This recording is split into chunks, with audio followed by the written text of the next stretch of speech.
Hi guys, and for today's video, ituturo ko naman sa inyo kung paano nga paggawa ng solusyon ang account na nakahold dito sa GCash. But before that, kung hindi ka pa nakakapag-subscribe sa akin channel, please click the subscribe button and like this video. Thank you!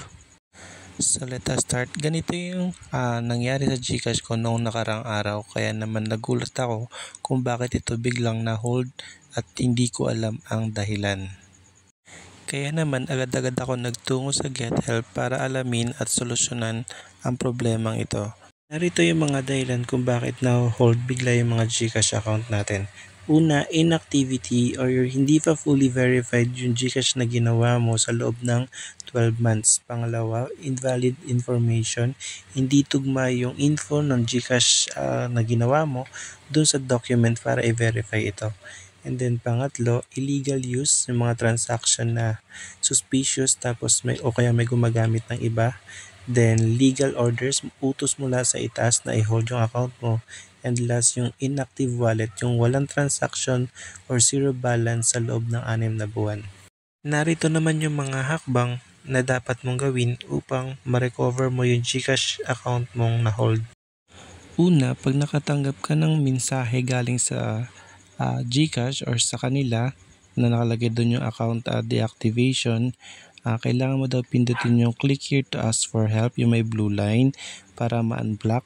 And then once na na-unblock mo na yung account mo na yun, kailangan mo daw i-fully verify yun within 48 hours. Kung hindi mo magagawa yun, automatically block ka pa rin.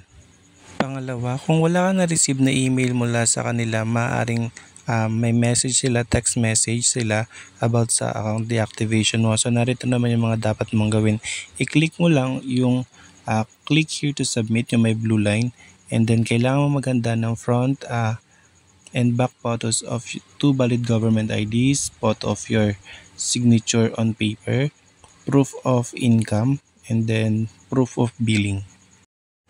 Kung wala ka naman natanggap pareho sa email at sa text message mula sa kanila, so ito yung last way natin para solusyonan yung ating GCash account na nakahold, yung chat with Gigi. At ito yung kailangan mong i-ready once na nagsimula na tayo doon kay chat with Gigi. Yung photos of 2 valid government issued IDs, a selfie with the IDs, and a screenshot of your phone SIM settings showing your GCash registered number.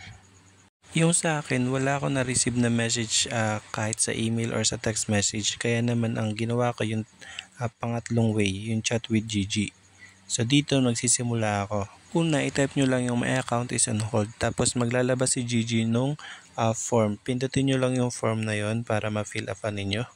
At ito ang lalabas. Kailangan nyo lang i-input yung GCash registered name, your number, and your email. Then click send. After that, click mo lang yung return to chat. Pagkatapos mababasa mo dyan yung response ni Gigi na naka-disable yung account mo at kailangan ng further review. Kaya naman ihanda mo yung mga posibleng hingi nila sa'yo. Tulad ng 2 valid IDs issued by the government. Pagkatapos selfie of you holding the 2 IDs. So selfie mo na hawak mo yung dalawang ID. Then a screenshot of your phone settings showing your registered GCash number. So nandun yung sa phone settings mo. Doon sa SIM or mobile network mo sa settings, makikita mo yun. Screenshot mo lang yun. Kung meron ka na nun, click mo lang yung yes kung ready ka na. Pagkatapos ito yung magiging response sa'yo ni Gigi. Pwede ka na lumabas dyan. Ang tanging mo lang gagawin is hintayin yung email galing sa kanila. Tapos doon ka magre-reply. Doon mo lahat ipapasa ng mga kailangan nila. Tulad ng ipapakita ko sa inyo mamaya. At ngayon nga ipapakita ko sa inyo yung naging convo namin ng customer service ng GCash. So ito yung unang hiningi niya sa akin, yung GCash registered number and then screenshot of the error prompt. Yung lumalabas sa GCash nyo once na pinubuksan nyo ito. Nag-send na ako dito ng screenshot, then tinype ko na rin yung mobile number ko. After nun, ito yung message nila sa akin na kailangan nilang ipasa sa right department yung concern ko.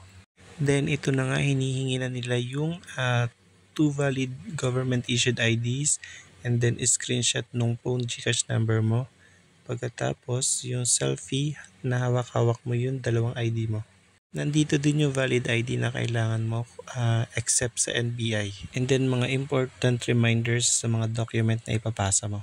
So ito pinasa ko na yung mga hinihingi nilang document pagkatapos yan yung response nila na kailangan nilang ibigay sa internal group yung concern ko. So yun lang, follow up lang kayo ng follow up about dun sa ticket number na binigay sa inyo. Nakalagay din sa email nila na kokontakin ka nila for verification or confirmation.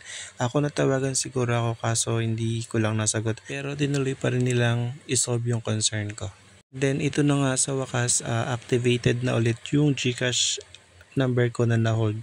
So thank you GCash. So hanggang dito na lang guys. Thank you for watching guys. Sana may natutunan kayo. Bye bye.